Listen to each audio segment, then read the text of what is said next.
সে অনেকদিন আগের কথা। তখন এক তান্ত্রিক তার শিষ্য যোগুকে নিয়ে ফুলপুর গ্রামে এসে ঢোকে। চারদিকে তাকিয়ে দেখতে দেখতে তান্ত্রিক রীতিমতো অবাক হয়ে যায়। যোগু, চারপাশে সব কি দেখছি রে? পুকুর ভরা মাছ, বাঁধ ভর্তি ফসল, একেবারে ধন সম্পদে ভর্তি একটা গ্রাম রে। হ্যাঁ গুরুদেব, এটা আপনি একদম ঠিক কথাই বলেছেন। গ্রামটা সত্যিই অনেক ধন সম্পদে পরিপূর্ণ। তার মানে আমরা ভুল কোথাও আসিনি। ঠিকভাবে কাজ করতে পারলে একেবারে লাভে লালে লাল হয়ে ফিরতে পারবো রে। কি বলিস? তার বলতে এবার শুধু দেখতে হবে আমরা বেশ গুছিয়ে এই গ্রামে বসতে পারি কিনা, কেমন? সে নিয়ে তোকে ভাবতে হবে না রে পাগলা। এই কাজ কিভাবে করতে হয় সেটা আমার বেশ ভালো করেই জানা আছে রে। তাহলে আর দেরি কেন, চলুন কাজে নেমে পড়ি। কথা বলতে বলতে যোগু আর তান্ত্রিক গ্রামে ঢুকে পড়ে। এই সময়ে গ্রামের পুকুর পাড় থেকে কিছু শাক পাতা তুলে বাড়ির দিকে যাচ্ছিল মিনতি। দূর থেকে সে তান্ত্রিককে দেখেই অবাক হয়ে যায়। দেখে মনে হচ্ছে কোনো তান্ত্রিক বা সাধু বাবা ধরনের লোক আমাদের গ্রামে এসেছে, কিন্তু এনাকে তো আগে কখনো এই গ্রামে দেখিনি। যাই, আমি বরং ওনাকে প্রণাম করে আশীর্বাদ নিয়ে আসি। অনেকদিন হয়ে গেল গ্রামে কোনো সাধু সজ্জন আসেই না। এই বলে মিনতি তাড়াতাড়ি গিয়ে তান্ত্রিককে প্রণাম করে। তান্ত্রিকও হাত তুলে তাকে আশীর্বাদ করে। বেঁচে থাক মা, বেঁচে থাক। কিন্তু বাবা, আমি তো আপনাকে ঠিক চিনতে পারলাম না। আপনি কি এই গ্রামে নতুন? হ্যাঁ রে মা, আমি এই গ্রামে নতুন, আগে কখনো আসিনি রে। এবার ভক্তদের টানে তাদেরকে উপকার করার জন্য গুরুদেব চলে এসেছেন। অনেক ভালো করেছেন বাবা। আপনি আমাদের মতো গরিব দুঃখীদের নিয়ে কত ভাবেন। আসুন বাবা, আপনাকে আমি আমার বাড়িতে আশ্রয় দেব। না রে মা, আমি তান্ত্রিক মানুষ, ঘর দুয়ার এগুলো আমার জন্য না। আমি সব সময় বনে বাদারে ঘুরে বেড়াই, তাই আমি তোর বাড়িতে আশ্রয় নিতে পারবো না। গ্রামের কোনো এক বটতলায় আশ্রয় নেব। ঠিক আছে বাবা, আপনি যখন এটা নির্ণয় করেছেন তাহলে তাই হবে। তবে আমি গ্রামের সবাইকে বলে রাখবো যেন সবাই আপনার খোঁজ খবর নেয়। এতে আপনার কোনো অসুবিধা হবে না। ঠিক আছে, তুই যখন এত করে বলছিস তবে তাই হোক। আমি তাহলে এখন আসি বাবা। হ্যাঁ হ্যাঁ, আয় আয়। এ মিনতি হাঁটতে হাঁটতে চলে যায়। মিনতি চলে যেতেই যোগু তান্ত্রিককে বলে, এটা আপনি কি করলেন গুরুদেব? আমরা চাইলেই তো ওই মিনতির বাড়িতে গিয়ে আশ্রয় নিতে পারতাম। ওরে বোকা, তুই তো এতদিন আমার সাথে থেকেও কিছু বুঝতে পারলি না। গাছতলায় থাকলে একটা অতিরিক্ত সুবিধা নেওয়া যায়। আমি তো আপনার কোনো কথাই বুঝতে পারছি না। গাছতলায় থাকতে গেলে তো অনেক কষ্ট সহ্য করতে হয়, সেখানে সুবিধার কি আছে? গাছতলায় থাকার সময় গ্রামবাসী আমাদের কষ্ট দেখতে পাবে, তখন আমাদের ওপর তাদের একটা করুণা তৈরি হবে। তাছাড়া কারো বাড়িতে গিয়ে উঠলে আমাদের ধরা পড়ে যাওয়ার ভয় থাকে রে। সত্যি গুরুদেব, আপনার যা বুদ্ধি, এর সাথে আমি কিছুতেই পেরে উঠবো না। আপনি যা করেছেন একদম ঠিক করেছেন। হ্যাঁ চল, এখন আর কথা বাড়াস না। এই বলে তান্ত্রিক আর যোগু আবার হাঁটতে হাঁটতে চলে যায়। এদিকে মিনতি বাড়ি ফিরে আসতেই তার প্রতিবেশী মালতীর সাথে দেখা হয়। এই যে মিনতি, সেই কখন থেকে তোমাদের বাড়িতে এসে বসে আছি। তুমি কোথায় গিয়েছিলে বলো তো? আর বলো না দিদি, গ্রামের পুকুর পাড়ে শাক পাতা তুলতে গিয়েছিলাম, কিন্তু ফিরে আসার সময় দেখতে পেলাম এক তান্ত্রিক আমাদের গ্রামে এসেছেন। কি বলছো গো, আমাদের গ্রামে তান্ত্রিক? তা না হলে আর বলছি কেন, আমাদের দুঃখের কথা ভেবে বলতে পারো ভক্তদের টানে তিনি চলে এসেছেন। এ তো বেশ ভালো কথা। তাহলে তো একবার ওনার সাথে দেখা করতে হচ্ছে। উনি এখন কোথায় আছেন? আমার বাড়িতে ওনাকে আশ্রয় নেওয়ার জন্য অনুরোধ করেছিলাম, কিন্তু আমার অনুরোধ উনি রাখলেন না। বললেন গ্রামের কোনো এক বটতলায় তিনি আশ্রয় নেবেন। ঠিকই তো বলেছেন, সাধু সন্ন্যাসী তান্ত্রিকেরা তো আর মানুষের বাড়িতে আশ্রয় নেন না, ওনারা নিরালয়ে বসে সাধনা করেন। হ্যাঁ, আমারও সেটাই মনে হচ্ছে। এ কারণেই হয়তো উনি আমার অনুরোধ রাখেননি। যাক, বিকেলের দিকে একবার ওনার সাথে দেখা করে আসবো। এই বলে মালতী বাড়িতে ফিরে যায়। এদিকে তান্ত্রিক আর যোগু গ্রামের একটা বড় বটতলায় এসে আশ্রয় নেয়। রে যোগু, এই গাছটা বেশ বড় আছে রে, জায়গাটাও অনেক সুন্দর। এখানেই তাহলে আমরা আশ্রয় পেতে পারি। হ্যাঁ গুরুদেব, জায়গাটা আমারও বেশ পছন্দ হয়েছে। নে তাহলে আশপাশটা ভালো করে পরিষ্কার করে ফেল। আমার মন বলছে বিকেল হতে না হতেই এখানে গ্রামের অনেক লোক জড়ো হয়ে যাবে। তার বলতে আমি এক্ষুনি পরিষ্কার করে ফেলছি। আমাদের কাছে যত বেশি লোক আসবে আমাদের লাভও তত বেশি হবে। এদিকে মালতী বাড়িতে ফিরে এসে তার স্বামী মোহনকে সব কথা খুলে বলে। এ তো সত্যি সত্যি তুমি অনেক ভালো একটা খবর দিলি গো মালতী। তাহলে ভেবে দেখো, কত বছর পরে আমাদের কথা ভেবে এক তান্ত্রিক এলেন। ভাবছি এই সুযোগে আমরাও তান্ত্রিকের কাছ থেকে কিছু একটা সুবিধা আদায় করে নেব। এমন সুযোগ কি আর বারবার আসে বলো? কিন্তু তান্ত্রিকের কাছে তুমি কি চাইবে, ভেবেছো কিছু? আমাদের উত্তরের জমিটাই তো একদমই ফসল হয় না। ভাবছি এর জন্য তান্ত্রিকের কাছে কিছু একটা ব্যবস্থা চাইবো গো। হ্যাঁ, সেটাই ভালো হবে। তান্ত্রিকের দয়ায় যদি ওই জমিটা ভালো হয়ে যায়, তবে আর আমাদের সারা বছর চিন্তা করতে হবে না। তাহলে এই কথাই রইল, বিকেলবেলা আমরা তান্ত্রিকের সাথে দেখা করতে যাচ্ছি। বিকেল হতে না হতেই গ্রামের ওই বটতলায় একেবারে ভিড় জমে যায়।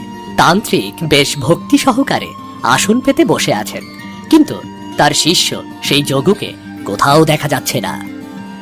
আপনাদের মনে নিশ্চয়ই এখন একটা প্রশ্ন এসেছে যে আমার শিষ্যটি কোথায় গেল। আসলে আমি খুবই ক্ষুধার্ত, তাই আমার জন্য খাবার আনতেও বাজারে গেছে। আমি আবার নিরামিষ ভোজিত, এই কারণে খাবার নিয়ে একটু বেগ পেতে হয়। খাবার নিয়ে আপনি একদমই চিন্তা করবেন না, কাল থেকে আমরাই আপনার জন্য নিরামিষ ভালো খাবার দিয়ে যাব।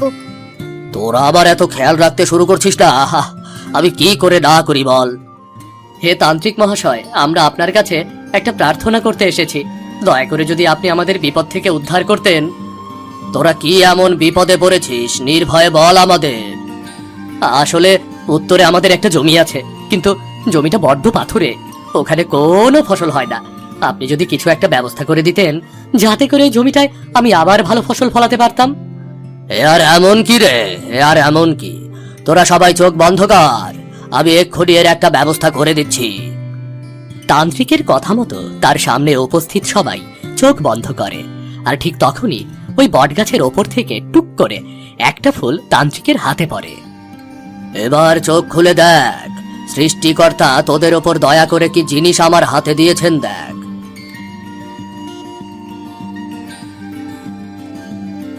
ওমা, এ তো সুন্দর একটা ফুল। সত্যি তান্ত্রিক বাবা, আপনি একেবারে সৃষ্টিকর্তার দূত হয়ে আমাদের কাছে নেমে এসেছেন। আজ রাতে এই ফুলটা নিয়ে তোদের জমির মাটির সাথে মিশিয়ে দিবি, দেখবি এরপর শীঘ্রই এর ফল দেখা যাবে। ইস, যোগুটা সেই কখন খাবার আনতে গেল, অথচ এখনো তো ফিরলো না। এদিকে ক্ষুধায় আবার খুব কষ্ট পেতে হচ্ছে। ওগো, আমরা থাকতে তান্ত্রিককে ক্ষুধায় কষ্ট পেতে হবে কেন গো? চলো আমরা বাড়িতে গিয়ে তান্ত্রিকের জন্য কিছু খাবার নিয়ে আসি গো, চলো। হ্যাঁ হ্যাঁ, চলো চলো, আমরা এক্ষুনি বাড়িতে যাই। বলছিলাম কি, আমি তো নিরামিষ ভোজি, কিন্তু আবার শিষ্যটি একদমই নিরামিষ খেতে পারে না। তাই ওর জন্য যদি আলাদা কিছু আমিষ জাতীয় খাবার নিয়ে আসিস, তাহলে বড় উপকার হয়। আপনি কোনো চিন্তা করবেন না তান্ত্রিক মহাশয়, আমি আপনার জন্য নিরামিষ আমিষ দুই জাতীয়ই খাবার নিয়ে আসছি। এই বলে মোহন আর মিনতি তাড়াতাড়ি উঠে চলে যায়। তান্ত্রিকের কাছ থেকে আরো সাহায্য পাওয়ার আশায় বাকি সবাইও আস্তে আস্তে উঠে সরে পড়ে। তাই একে একে সবাই খাবার আনতে বাড়িতে চলে গেলে তান্ত্রিকের গাছতলা একেবারে ফাঁকা হয়ে যায়। তখন গাছের ওপর থেকে নেমে আসে তান্ত্রিকের শিষ্য যোগু। যোগু, আমরা তো প্রথম দিনে কামাল করে দিয়েছি রে। যতগুলো লোক এখানে উপস্থিত ছিল, সবাই আমাদের জন্য খাবার আনতে বাড়িতে ছুটে গেছে। হ্যাঁ গুরুদেব, গাছের ডালে বসে আমি সব কথাই শুনে দিয়েছি, কিন্তু শুধু খাবার আনতে বললেন কেন? আমাদের তো টাকা পয়সারও দরকার আছে নাকি? তুই এত ব্যস্ত হচ্ছিস কেন বলতো? আস্তে আস্তে সব হবে রে, তুই দেখতে থাক আমি কি কি করি, তুই দেখ। এদিকে যোগুর গাছ থেকে নেমে আসা ও তান্ত্রিকের সাথে এই কথোপকথন দূর থেকে শুনে ফেলে গ্রামের ছেলে রতন। তার মানে এই তান্ত্রিকটা একটা ভণ্ড, ও আমাদের গ্রামের মানুষগুলোকে বোকা বানাচ্ছে। না না না, এই জিনিসটা তো চলতে দেওয়া যায় না। কাল সকাল হলে আমি গ্রামের মানুষকে এই তান্ত্রিকের কীর্তির কথা ফাঁস করে দেব।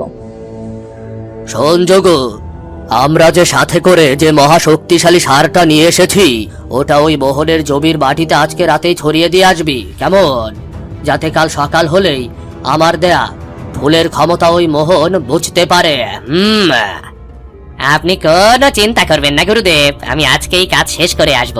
তারপর কাল সকাল হলেই দেখবেন গ্রামের মানুষের বিশ্বাস আপনার উপর ঢেলে ঢেলে পড়ছে, ঢেলে ঢেলে।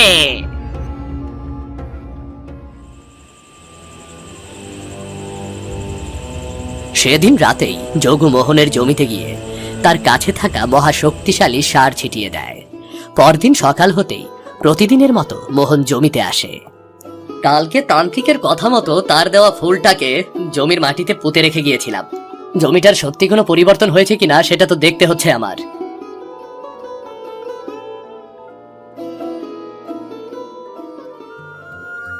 আমি কি দেখতে পাচ্ছি?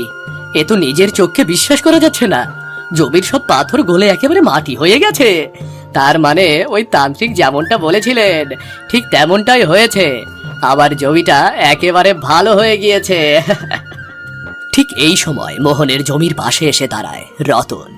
মোহনের জমিটাকে কিছুক্ষণ দেখে তারপর রতন মোহনকে বলে, দাদা, তোমরা যে গ্রামে আসা এই তান্ত্রিককে অন্ধের মতো বিশ্বাস করছো, এটা কিন্তু ঠিক না। ওই তান্ত্রিক আসলে একটা ভণ্ড, ও তোমাদের ঠকাচ্ছে। কি আবোল তাবোল কথা বলছো তুমি রতন? এমনটা বলা ঠিক নয়। ওই তান্ত্রিক মোটেও ভণ্ড না। উনি সত্যি আমাদের সাহায্য করার জন্য এই গ্রামে এসেছেন, সত্যি এসেছেন। ওই তান্ত্রিক তোমাদেরকে বোকা বানাচ্ছে, কিন্তু তোমরা তা বুঝতে পারছো না। আমি নিজের চোখে ওই তান্ত্রিকের ভণ্ডামি দেখে এসেছি। না রতন, তুমি এই কথাটা একদম ভালো বললে না। তান্ত্রিককে নিয়ে তুমি আর একটা কথা বাজে বললে কি পরিণতি কিন্তু খুব খারাপ হয়ে যাবে বললাম। ঠিক আছে দাদা, তুমি যখন আমার কথা বিশ্বাস করছো না, তখন আমি নিজে ওই তান্ত্রিকের সমস্ত ভণ্ডামি প্রমাণ করে দেবো। গোটা গ্রামের সামনে ওই তান্ত্রিক উচিত শিক্ষা পাবে, তুমি দেখে নিও। এই বলে রতন ওখান থেকে চলে যায়। সেদিন বিকেল বেলা তান্ত্রিক যোগুকে ডেকে বলে, শোন যোগু, সাথে করে যে ফল আর ফুলগুলোকে নিয়ে এসেছিলাম ওগুলো তো প্রায় শেষের পথে।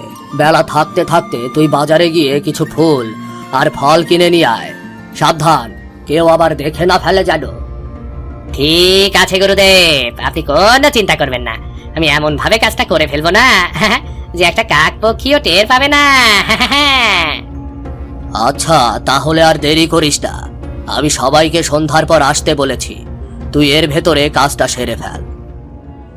তান্ত্রিকের কথা মতো যোগু বাজারের দিকে চলে যায়।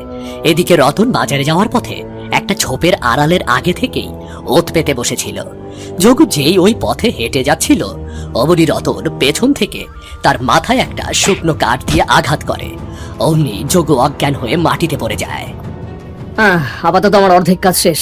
এবারে যোগু, তুমি কিছুক্ষণ এখানে মাথা অবস্থায় পড়ে থাকো, ততক্ষণে আমি বাকি কাজটা সেরে ফেলি। এই বলে রতন যোগুকে একটা গাছের সাথে বেঁধে রেখে চলে যায়। তান্ত্রিক প্রতিদিন সন্ধ্যাবেলায় নদীর ঘাটে ঘটিতে করে জল আনতে যায়।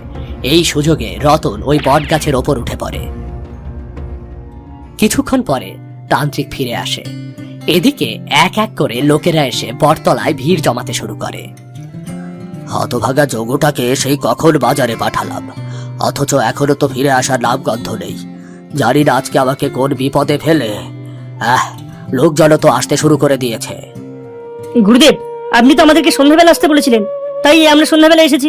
দয়া করে এবার আমাদের সমস্যা শুনুন এবং আমাদেরকে সাহায্য করুন। নিশ্চয়, আমি তোদের সবার সমস্যার কথা শুনব এবং সমাধান দেব। তার আগে আমার জন্য তোরা যা যা নিয়ে এসেছিস তা আমার সামনে রেখে যা, কেমন? তান্ত্রিকের কথা মতো এক এক করে সবাই গিয়ে টাকা পয়সা, সোনা দানা আর চাল ডাল তান্ত্রিকের সামনে বোঝাই করে রাখতে শুরু করে। এখনো যদি ওই যোগুটা চলে আসতো, কিন্তু যা অবস্থা দেখতে পাচ্ছি মনে হয় না ও এখন আর আসবে। কি যে হবে এখন কিছুই বুঝতে পারছি না। হে তান্ত্রিক, আমরা যা যা এনেছি সবকিছু আপনার সামনে রেখেছি। এবারে দয়া করে আমাদের সমস্যার কথা শুনুন। হ্যাঁ, তোরা আবার এক এক করে তোদের সমস্যার কথা বলতে শুরু কর। হে তান্ত্রিক, কিছুতেই আমাদের ভাগ্যের পরিবর্তন হচ্ছে না। আমি আগেও যেমন গরিব ছিলাম, এখনো ঠিক সেই একই রকম গরিব রয়ে গেছি।